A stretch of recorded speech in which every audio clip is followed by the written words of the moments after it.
আজকে 14ই জুলাই বন মহোৎসবের শুরু। আমরা সবাই জানি যে গাছপালা লাগানোটা আমাদের বর্তমান দিনে খুবই প্রয়োজনীয় হয়ে পড়েছে।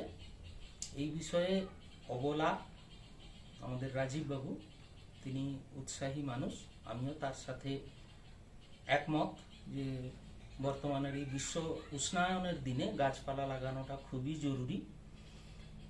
তিনি আমাকে একটি হিজল গাছের চারা দিলেন। আমিও গাছপালাকে খুব ভালোবাসি। আমিও চাই যে সাধারণ মানুষ সবাই এগিয়ে আসুন, সকলে অন্তত একটা করে চারা আজকের দিনে যদি আমরা লাগাই, তাহলে ভবিষ্যতে এই পৃথিবীটা ভবিষ্যৎ প্রজন্মের কাছে অন্তত আরো সুন্দর, আরো সবুজ, আরো বাসযোগ্য হয়ে উঠবে। তিনি আমাকে একটি হিজল গাছের চারা দিলেন। আপনারা অনেকেই হয়তো জানেন যে আমাদের এই হিজলি নামটা হিজল গাছ থেকেই এসেছে। মানে আগে এই জায়গাটাতে অনেক হিজল গাছের চারা ছিল, কিন্তু বর্তমানে তা প্রায় ধ্বংসের মুখে। এইরকম বিভিন্ন স্বেচ্ছাসেবী সংস্থা এবং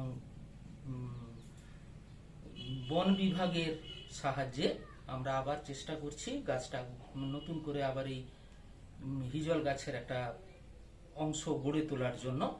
আসুন আমরা সবাই মিলে এগিয়ে যাই, ভবিষ্যতে পৃথিবীকে আরো সুন্দর করে গড়ে তোলার চেষ্টা করি। আজ 14ই জুলাই বন মহোৎসব শুরু হচ্ছে। এবার থেকে সবাই গাছ লাগান এবং প্রাণ বাঁচান। আজ 14ই জুলাই, আজ অরণ্য সপ্তাহ শুরু। এই কারণে আমরা গাছ লাগাচ্ছি এবং আপনারাও গাছ লাগান এবং চারিদিককে সবুজ করে দিন।